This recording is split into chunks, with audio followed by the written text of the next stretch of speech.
The Spanish flu, also known as the 1918 flu pandemic, was an unusually deadly influenza pandemic.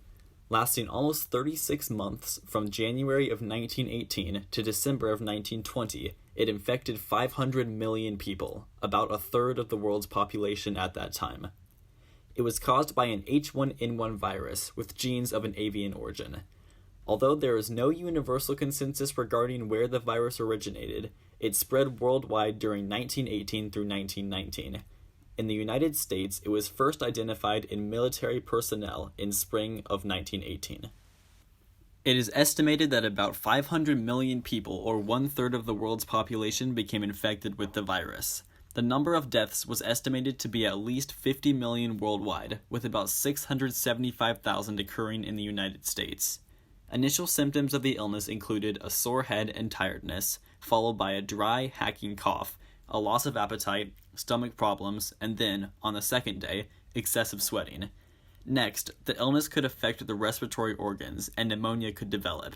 Pneumonia, or other respiratory complications brought about by the flu, were often the main causes of death.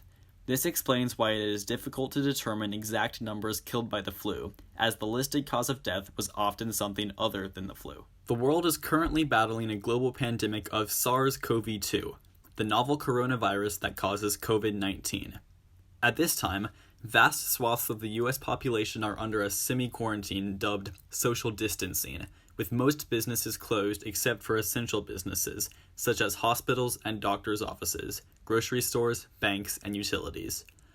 Many people are working from home, if able. The goal is to flatten the curve, which refers to various graphs of the outbreak which show a very steep curve that would concentrate the number of cases diagnosed and treated in a very short period of time, which would overwhelm hospitals.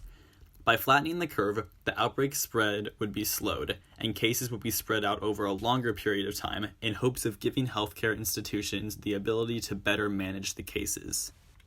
Although the world has faced several major pandemics over the last 100 years, one of the worst was the 1918 influenza pandemic. There are many similarities and differences between COVID-19 and the Spanish flu, all equally important. Both, it would seem, originated in what is termed a zoonotic spillover, which refers to the transmission or crossover of a virus from an animal reservoir to humans, influenza from aquatic birds, and SARS-CoV-2 originally from bats. Both were and are highly infectious, being spread through the air by coughing or sneezing or by touching infected surfaces. By these means, the Spanish flu and COVID-19 raced around the globe at the speed of the fastest transport system of the day. Both produced symptoms like difficulty in breathing, fever, coughing, and sneezing, and both could open a pathway to pneumonia and death. Just like the Spanish flu, there is currently no preventative vaccine for COVID-19, and in both cases, treatment was primarily supportive and aimed at alleviating symptoms. Both pandemics swamped existing health facilities. In both cases, as in all epidemics, people look to assign blame for causing the pandemic, with those blamed usually being individuals or countries deemed neglectful of public health or hostile for some nefarious reason. Alternatively, there are many differences between the two pandemics as well. These differences are important and useful in providing a perspective on the current crisis. Firstly, the incubation periods for the Spanish flu and COVID-19 differ notably. The incubation period of the Spanish flu was very short, only lasting a day or two, while the incubation periods of COVID-19 can stretch to a fortnight, facilitating its unnoticed asymptomatic spread or stealth transmission, as it has been termed.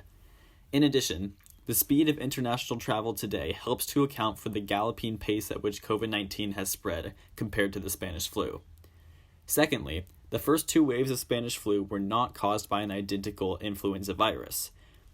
The causative pathogen of the first wave from March to June 1918 was certainly very infectious, but it was far less lethal than that which drove the second wave from August to December. The latter combined infectiousness and lethality, and consequently was responsible for most of the 50 million deaths attributed to the pandemic. As far as can be determined at this distance in time, its lethality arose from the fact that it penetrated deep into a victim's lungs straight away, where its virulence could either trigger an overreaction into overdrive by the immune system, filling the lungs with liquid antibodies that caused acute respiratory distress, or make the victim susceptible to bacterial pneumonia. Thus far, it seems that COVID-19 coronavirus has not mutated into a killer of the same intensity, perhaps because it does not immediately penetrate the lungs, thereby giving the immune system a chance to counter it before it seriously affects the respiratory system. This difference is evident in the age profile of those claimed by the two pandemics.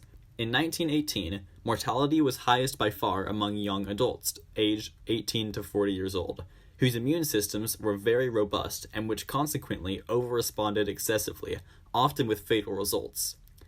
So far in 2020, the elderly whose immune systems are on the wane and the immunocompromised of all ages have made up the bulk of the novel coronavirus dead.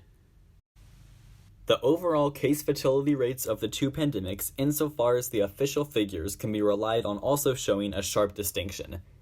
In the countries hit hardest by COVID-19 that have credible data, Italy and Spain, case fatalities appear to be between 11 and 8.5%, respectively, as of late March 2020. In the United Kingdom and France, case fatality rates are around 6%. In 1918, even though the statistics are much less reliable, it is clear that the worst case fatality rates were of a different order, with Tahiti at 20% and Western Samoa at 24.7%. Both of these pandemics affected the entire world, but it is interesting to take a look at how many believe that the Spanish flu began in Kansas, and how heavily Kansas City was affected by it. Some researchers say that the 1918 flu outbreak, the deadliest pandemic in history, may have started in Kansas. A Haskell County doctor is believed to have first documented the deadly flu strain, and it was believed that soldiers from Haskell County transported the disease to Fort Riley. Camp Funston at Fort Riley was particularly hard hit, and then U.S. troops sent from Fort Riley to fight in World War I in Europe may have carried the virus with them, and it spread from there. In Kansas City, the disease infected more than 11,000 people and killed more than 2,300, or nearly 1% of the population. Kansas City experienced one of the worst outbreaks of any city in the U.S., according to a report by the University of Michigan Center for the History of Medicine. During its recent closure due to COVID-19, staff at the World War I Museum are engaged in a special project, transcribing thousands of letters, diaries, and journals written during the Great War. A letter from U.S. soldier George Ballinger to his sister was dated October 5, 1918.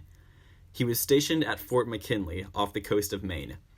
He tells of deaths and burials from the flu on base.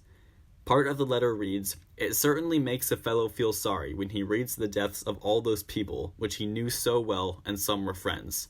I deeply sympathize with the stricken families. I hope God will spare you all from it."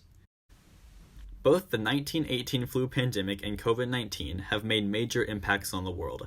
Comparing them to each other shows us how differently pandemics were treated 100 years ago than they are today. Perhaps looking back on these terrible events can show us what we can do differently and how we can prevent them from happening again in the future.